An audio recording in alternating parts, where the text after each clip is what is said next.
A partir de la asignatura Marco Normativo de la Educación en México, presento la actividad 2 correspondiente a la unidad Normas Sustantivas de la Educación. Es por ello que se ha presentado un análisis de 5 leyes, como se observa en la diapositiva. Estos análisis estarán formulados a partir de un diagrama que muestra la estructura de la ley, posteriormente datos generales, y se abordan de manera particular capítulos o artículos que se consideran importantes. Comencemos con la Ley General de Educación, que está conformada por 11 títulos, 27 capítulos, 181 artículos y 17 transitorios. De esta ley podemos destacar que abroga la Ley General de la Infraestructura Física Educativa y cuenta con declaratorias de invalidez aplicadas al capítulo 6 de la educación indígena y capítulo 8 de la educación inclusiva. Esto a partir de que la Suprema Corte de Justicia de la Nación indicó que al incidir directamente en los derechos e intereses de los pueblos y comunidades indígenas y afromexicanas, así como de las personas con discapacidad, existía la obligación de consultar a estos grupos previo a la expedición de la ley.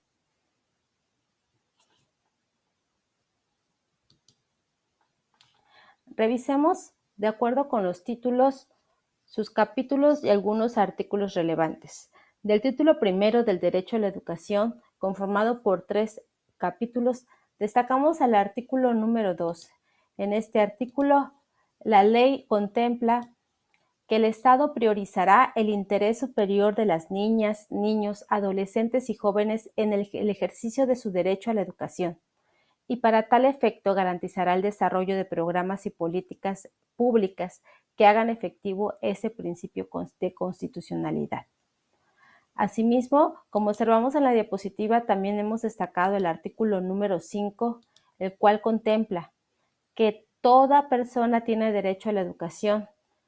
el cual es un medio para adquirir, actualizar, completar y ampliar sus conocimientos, capacidades, habilidades y aptitudes que le permitan alcanzar su desarrollo personal y profesional, y en consecuencia contribuir a su bienestar, a la transformación y al mejoramiento de la sociedad de la que forma parte.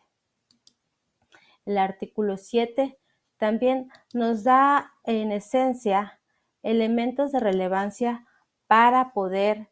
identificar que en esta categoría la educación debe de ser universal, inclusiva, pública, gratuita y laica. Continuando con la revisión de los títulos, tenemos que el artículo 12, 15 y 16 son los que hemos determinado como artículos que destacan de acuerdo a nuestra perspectiva con el título segundo de la nueva escuela mexicana, el cual está conformado por 5 capítulos. En su artículo número 12 contempla que en la prestación de los servicios educativos se impulsará el desarrollo humano integral para contribuir a la formación del pensamiento crítico, propiciar un diálogo continuo, fortalecer el tejido social, combatir las causas de discriminación y violencia en sus diferentes regiones del país y alentar la construcción de relaciones sociales, económicas y culturales con base en el respeto de los derechos humanos. En el artículo 15 se puede observar también que es un artículo que hace referencia a la educación que imparte el Estado desde sus organismos descentralizados y los particulares con la autorización o reconocimiento de validez oficial y persigue los siguientes fines: contribuir al desarrollo integral y permanente de los educandos, promover el respeto irrestricto de la dignidad humana, inculcar un enfoque de derechos humanos, fomentar el amor a la patria, formar a los educandos en una cultura de paz, propiciar actitudes solidarias en un ámbito nacional, promover la comprensión, el aprecio, conocimiento y la enseñanza de la pluralidad ética, inculcar el respeto por la naturaleza a través de la generación de capacidades y habilidades que aseguren el manejo integral, la conservación y el aprovechamiento de los recursos naturales, así como fomentar la honestidad y todo aquello que contribuye al bienestar y desarrollo del país. En su capítulo 3 del artículo 16 de los criterios de la educación establece que sus organismos descentralizados y particulares, con autorización o reconocimiento de validez oficial, se basarán en los resultados de progreso científico y debe de responder a criterios en los que la educación sea democrática, nacional, humanista, promover el respeto del interés, inculcar conceptos y principios de creencias,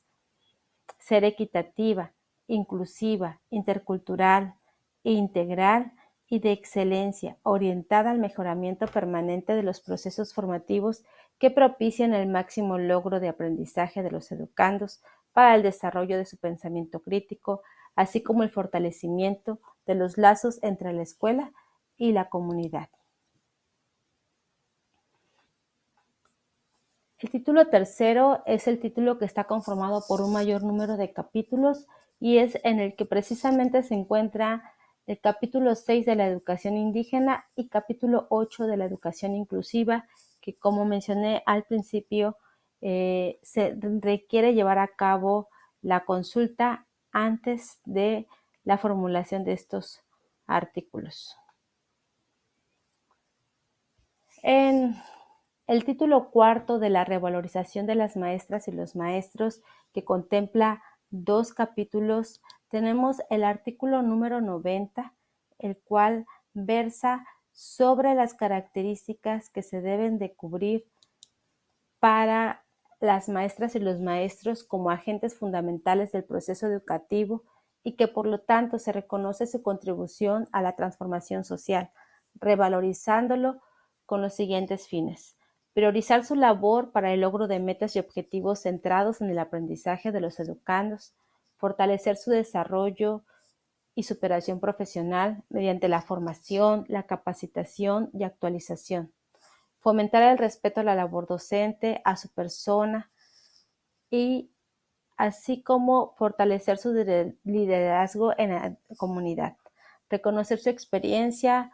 así como su vinculación y compromiso con la comunidad y el entorno donde labora,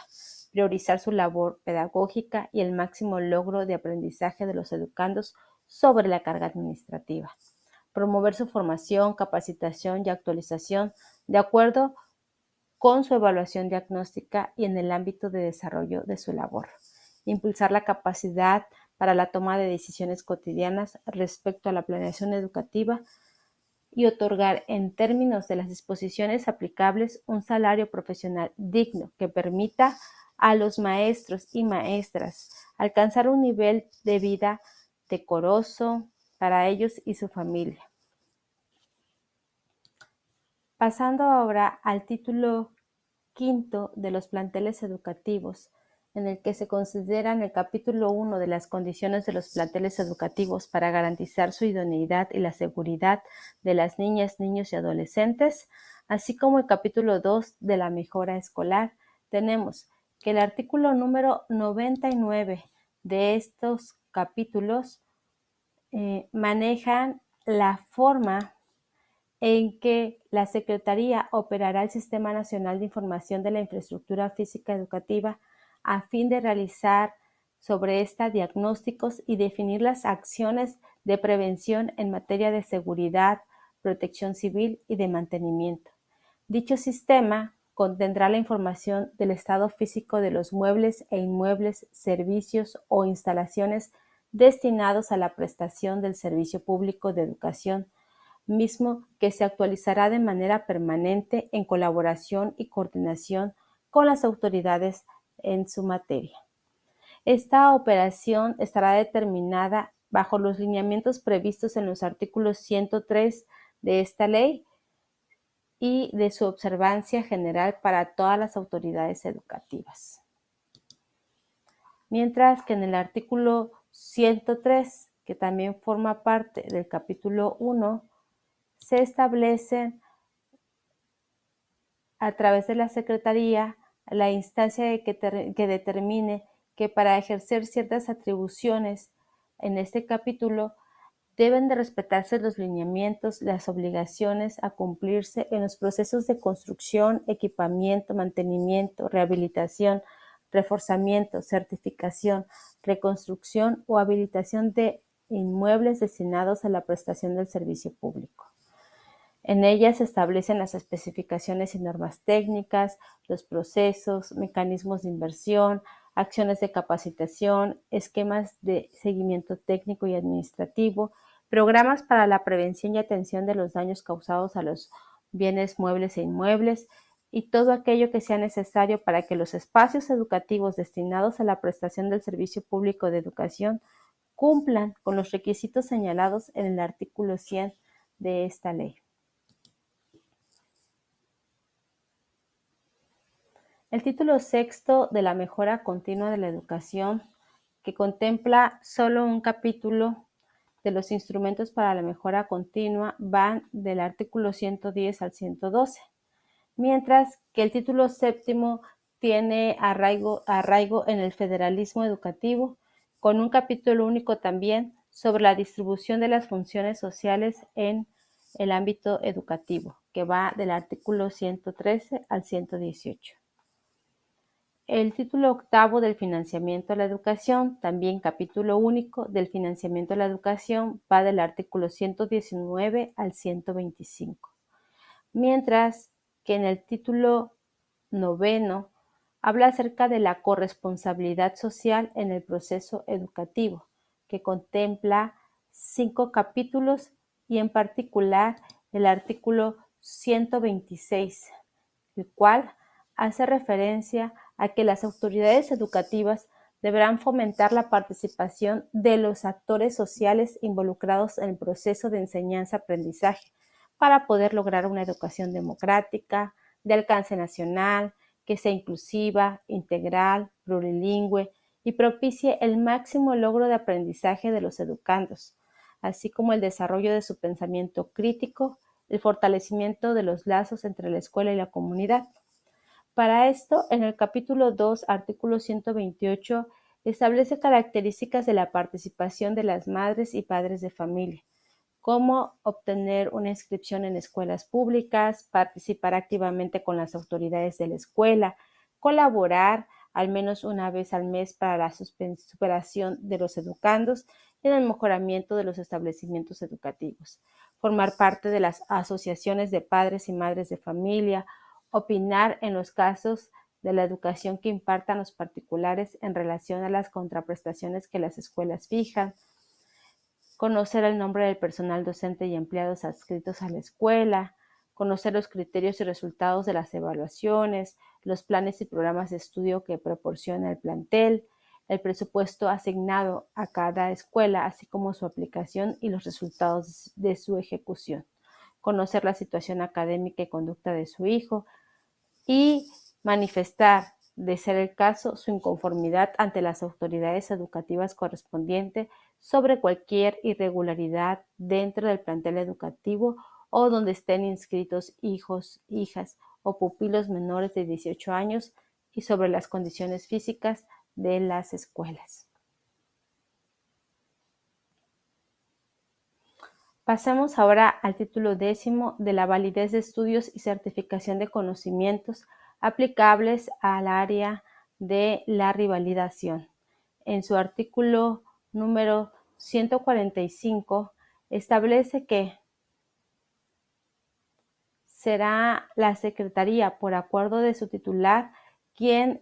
indique los procedimientos por medio de los cuales se expidan las constancias, certificados, diplomas o títulos a quienes acrediten los conocimientos parciales respectivos o determinando un grado escolar de educación básica o terminales que corresponden a cierto nivel educativo, adquiridos de forma autodidáctica, de la experiencia laboral o a través de otros procesos educativos, según acuerdos secretariales respectivos que señalan los requisitos específicos que se deban cumplir para la acreditación de los conocimientos adquiridos. En el título 11 de la educación impartida por particulares, donde establece las disposiciones generales y los mecanismos para el cumplimiento de los fines de educación impartida por particulares, así como el manejo del recurso administrativo, destacamos el artículo 151, que en su contenido maneja que con la finalidad de que la educación que imparten los particulares cumpla con los fines establecidos en la Constitución, las autoridades otorgan autorizaciones y reconocimientos de validez oficial dentro del ámbito de su competencia, así como establecer acciones de vigilancia de por lo menos una vez al año, con los cuales poder conocer y conceder autorizaciones y reconocimientos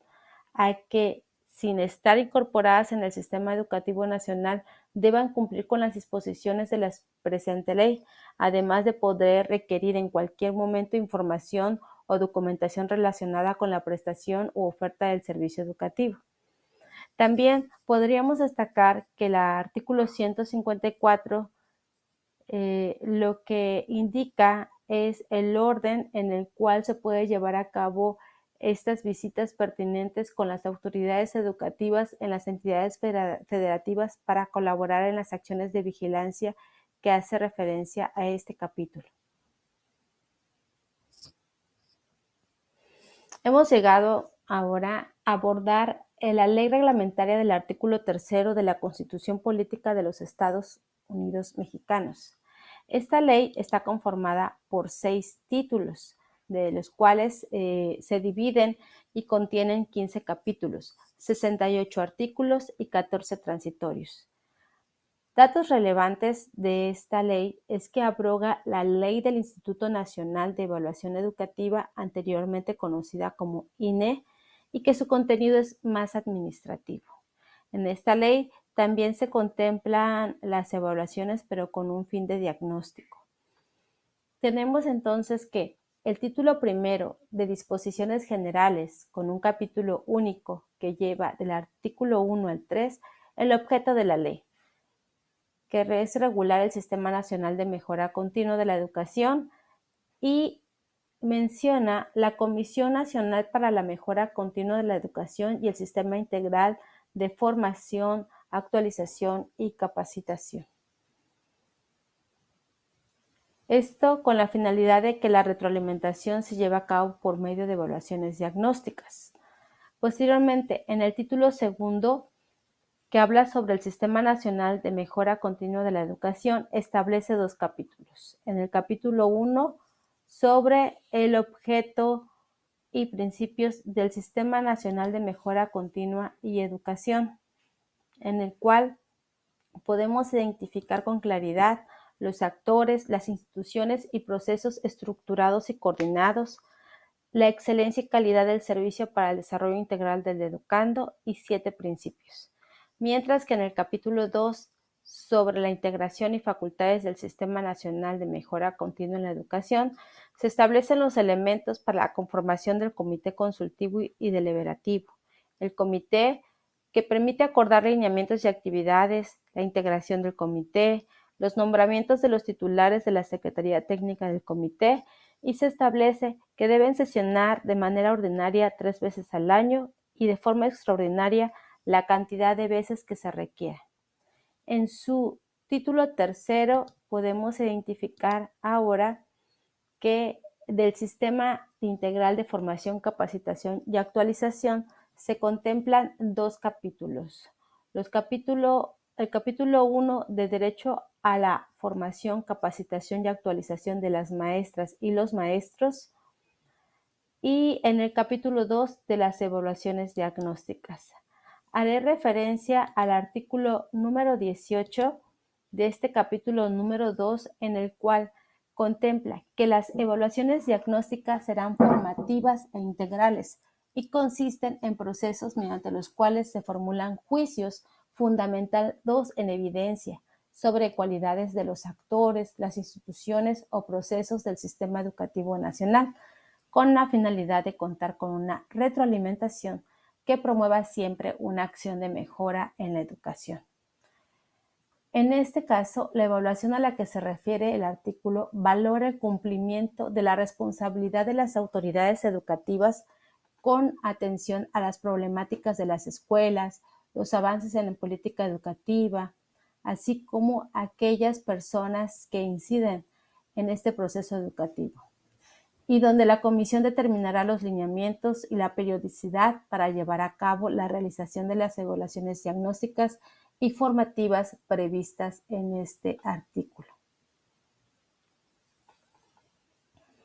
Aparece la Comisión Nacional para la Mejora Continua en la Educación en su título cuarto y es en el título quinto en el que se establecen los mecanismos de colaboración y coordinación. Es por ello que la comisión, para poderse regir, contempla el título 4, 6 capítulos en los que se distribuye la naturaleza, el objeto y atribuciones de la comisión, cómo se gobierna, se organiza y funciona, así como establecer los elementos del Consejo Técnico de Educación, el Consejo Ciudadano, la Secretaría Educativa y de las áreas administrativas. El título quinto les da la posibilidad de que esta Comisión Nacional para la Mejora Continua tenga la facultad de suscribir convenios necesarios para la coordinación y colaboración con autoridades educativas, instituciones académicas, centros de investigación, universidades, ya sean nacionales o internacionales, que se describen en los artículos que van del 61 al 63. En el título sexto se trata sobre las previsiones generales, conformada por 3 capítulos que va desde la información pública, con el cual se versa sobre la transparencia y la rendición de cuentas, el capítulo 2 de vigilancia y del órgano interno de control y el capítulo 3 del régimen laboral. De esta forma, hemos llegado al final de la Ley General de Educación y como segundo elemento hemos revisado lo que contempla la ley reglamentaria del artículo 3 de la Constitución Política de los Estados Unidos Mexicanos para pasar a nuestra tercera revisión, que es sobre la Ley General del Sistema para la carrera de las maestras y los maestros. De forma estructural, esta ley tiene 6 títulos, 13 capítulos y algunos contienen secciones, 107 artículos y 13 transitorios. Abordemos el artículo 1 del título 1 que establece objetivos, en el cual se describe que por disposiciones del sistema para las carreras de las maestras y los maestros en función docente, técnico docente, de asesoría técnica pedagógica, directiva o de supervisión, con pleno respeto a sus derechos. Lo que busca es normar los procesos de selección para la admisión, la promoción y reconocimiento del personal docente, así como fortalecer la revalorización de las maestras y maestros como profesionales de la educación con pleno respeto a sus derechos.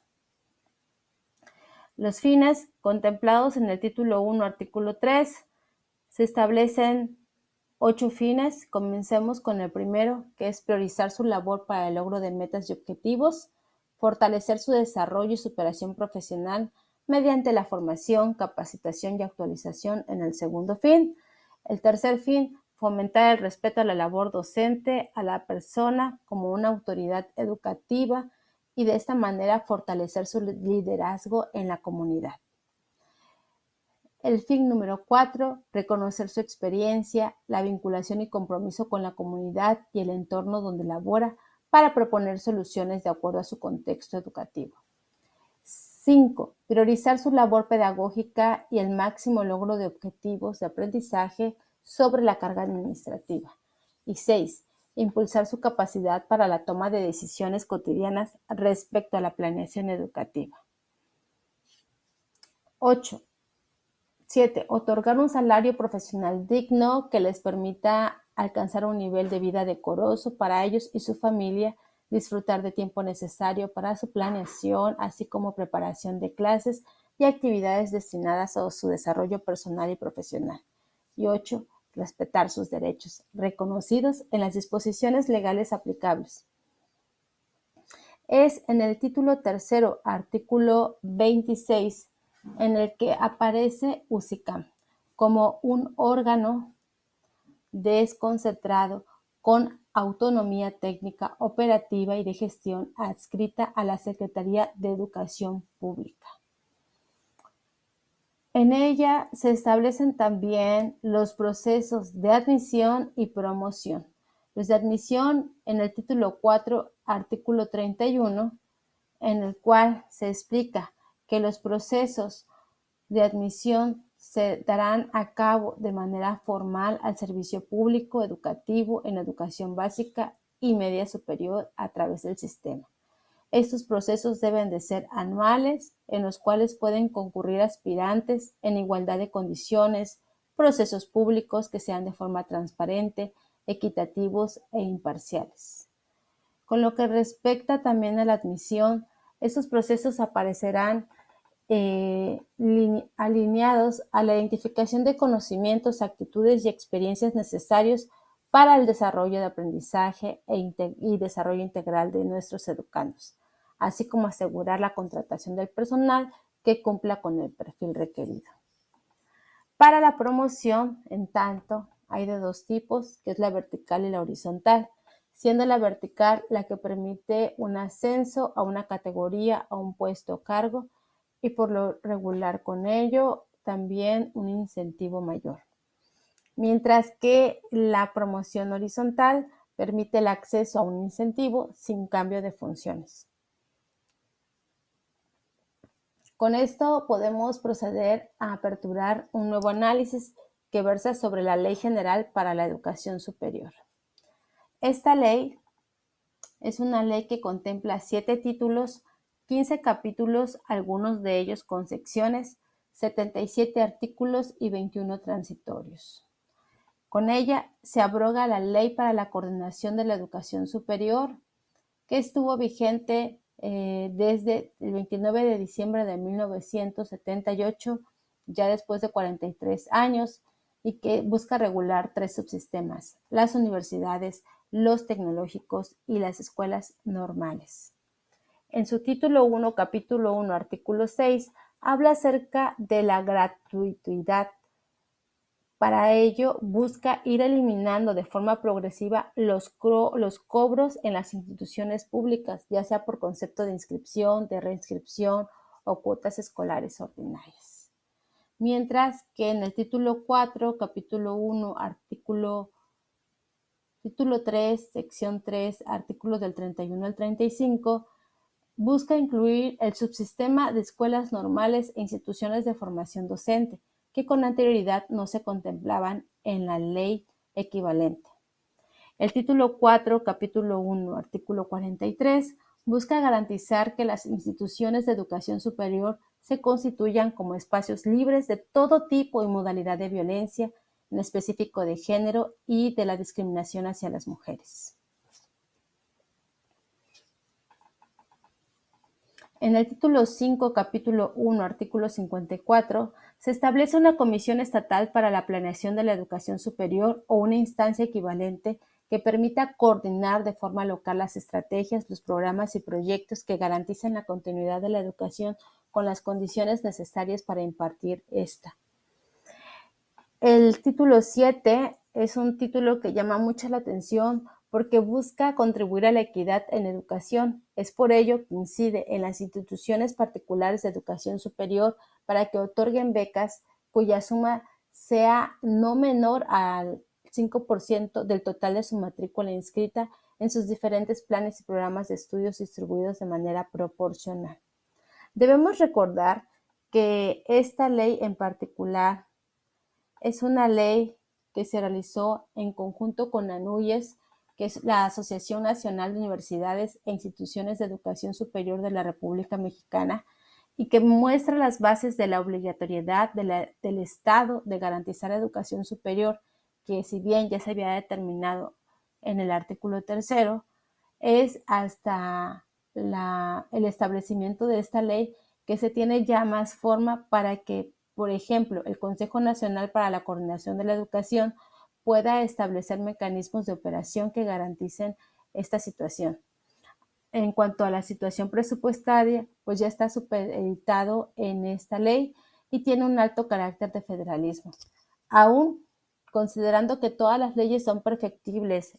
en tiempo y espacio, quedan vacíos el esquema de validación y acreditación, lo cual pues se sugiere todavía va a seguir sufriendo cambios para poder abordar estos temas. Pasando a la revisión de nuestra última ley, que corresponde a la Ley Nacional de Educación para los Adultos, la cual considero que es la ley por su fecha de aprobación más antigua,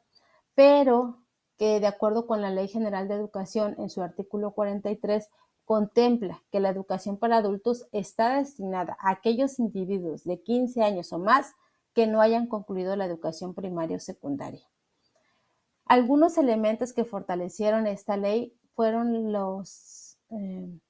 las acciones emprendidas en 1944 para la ley que establece la campaña nacional contra el analfabetismo, en 1946 el ordenamiento sobre medidas permanentes contra el analfabetismo y en 1947 la ley de medidas permanentes contra el analfabetismo. Pero es hasta 1975 que se promueve y se aprueba la Ley Nacional de Educación para los Adultos, la cual no contempla títulos, pero sí 5 capítulos en los cuales están divididos 27 artículos y 3 transitorios. Destaca el capítulo 1, artículo 2, que expresa que la educación para adultos es de alguna manera una educación extraescolar que se basa en el autodidactismo y la solidaridad social, para que pueda acrecentar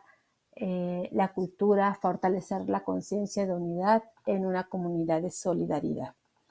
El artículo 4, capítulo 1, establece los objetivos de esta ley, que son dar bases para que toda persona pueda alcanzar el nivel de conocimientos y habilidades equivalentes a la educación general básica, así como fortalecer su educación continua mediante estudios de todos tipos y especialidades y actividades que versen sobre la capacitación en y para el trabajo, así como la formación profesional permanente. Entre otros objetivos podemos mencionar el autodidactismo, desarrollar aptitudes físicas e intelectuales del educando con capacidad crítica y reflexiva, elevar los niveles culturales de los sectores marginados y propiciar la formación de una conciencia de solidaridad social, promover el mejoramiento de la familia, lo laboral y lo social. En su capítulo número 3 de aprendizaje y acreditación, se establecen aquellos elementos que pueden apoyar el estudio, como son los libros, las guías y materiales didácticos que autoriza la SEP, que estos se pueden llevar a cabo de forma individual o en círculos de estudio junto con un asesor que puede ser voluntario, mientras que otras áreas sí requieren forzosamente de un asesor. En este mismo capítulo 3 de aprendizaje y acreditación se establece que para acreditar los conocimientos se pueden realizar exámenes parciales o globales y que cuando una persona de 15 años que haya concluido grados de tipo medio completo se puede incorporar a la educación para adultos. El capítulo 4 habla sobre el servicio social educativo, promoviendo que las instituciones federales de educación superior